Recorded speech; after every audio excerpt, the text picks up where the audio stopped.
ನಾವು ಜನಗಳನ್ನ ಅರ್ಥ ಮಾಡ್ಕೊಳ್ಬೇಕಾದ್ರೆ ಅವ್ರ ಸೈಕಾಲಜಿ ಸ್ವಲ್ಪ ತಿಳ್ಕೊಂಡಿರ್ಬೇಕು. ಏನು ಕೆಲವು ಸತಿ ಸ್ಟುಪಿಡ್ ಸಿಲಿ ರೀಸನ್ಗೆಲ್ಲ ಜೋರಾಗಿ ನಗ್ತಾ ಇರ್ತಾರೆ.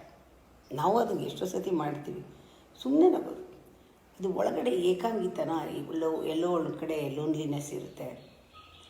ನಗಕ್ಕೆ ಬಿಟ್ಬಿಡ್ಬೇಕು. ಆ ಥರ ನಗುವಾಗ ನಗ್ಬಿಡ್ಬೇಕು. ಬರಲಿ ಬಿಡಿ ಆ ನಗು, ಕಂಡೆಮ್ ಮಾಡಬಾರ್ದು, ರೆಸಿಸ್ಟ್ ಮಾಡಬಾರ್ದು, ಸರಿ ಹೋಗುತ್ತೆ. ಕೆಲವ್ರಿಗೆ ತುಂಬ ದುಃಖ ಆಗಿರುತ್ತೆ, ಒತ್ತಡ ಜಾಸ್ತಿ ಇದ್ದಾಗ ಮಲ್ಕೊಳಕ್ಕೆ ಬಿಟ್ಬಿಡ್ಬೇಕು. ಮಲ್ಕೊಂಡ್ರೆ ಸರಿ ಹೋಗ್ತಾರೆ, ಮಲ್ಕೊಳಕ್ಕೆ ಬಿಟ್ಬಿಡಿ. ಕಮ್ಮಿ ಮಾತಾಡೋದು ಮತ್ತು ಬೇಗ ಮಾತಾಡಿ ಮುಗಿಸ್ಬಿಡೋದು, ಮುಚ್ಚಿಡೋದು ಮಾಡ್ತಿದ್ರೆ ಅವರು ಏನೋ ಹೇಳೋಕ್ಕೆ ಒದ್ದಾಡ್ತಾ ಇದ್ದಾರೆ, ಏನೋ ಸಂಕಟ ಪಡ್ತಾ ಇದ್ದಾರೆ. ಅವ್ರು ಜಾಸ್ತಿ ಮಾತಾಡೋಕ್ಕೆ ಬಿಟ್ಬಿಟ್ಟು ನೀವು ಕೇಳಿ, ನೀವು ಅಡ್ವೈಸು ಮಾಡಬೇಡಿ, ಏನು ಮಾಡಿ, ಸುಮ್ಮನೆ ಕೇಳಿ, ಎಲ್ಲ ಖಾಲಿ ಆಗುತ್ತೆ. ಅಬ್ನಾರ್ಮಲ್ಲಾಗಿ ಯಾರು ತಿಂತಾ ಇದ್ದರೆ ಒಳಗಡೆ ಟೆನ್ಷನ್ ಇದೆ ಅಂತ ತಿನ್ನೋಕ್ಕೆ ಬಿಟ್ಬಿಡಿ. 2 ದಿವಸ ತಾನೇ ಸರಿ ಹೋಗುತ್ತೆ.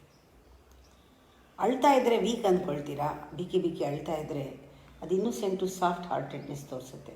ಅಳಕ್ಕೆ ಬಿಡಿ, ಚೆನ್ನಾಗಿ ಹತ್ಬಿಟ್ಟ ಮೇಲೆ ಅವ್ರು ಸರಿ ಹೋಗ್ತಾರೆ, ತುಂಬ ಚೆನ್ನಾಗಾಗ್ತಾರೆ. ಸಿಲಿ ರೀಸನ್ಗೆ ಕೋಪ ಮಾಡಿಕೊಂಡ್ರೆ ಅವ್ರಿಗೆ ಪ್ರೀತಿ ಸ್ವಲ್ಪ ಕಮ್ಮಿ ಆಗಿದೆ ಅಂತ ಪ್ರೀತಿಸ್ಬಿಡಿ, ಅಷ್ಟೇ, ತುಂಬ ಚೆನ್ನಾಗಾಗ್ತಾರೆ ಅವರು. ಹೀಗೆ ಕೆಲವು ಸೈಕಾಲಜಿ ತಿಳ್ಕೊಂಡಾಗ ನಾವು ಜನಗಳ ಜೊತೆಗಿದ್ದರೆ ತುಂಬ ಚೆನ್ನಾಗಿ ಜನಗಳ ಜೊತೆ ಬೆರೆತು ಬದುಕ್ಬೋದು.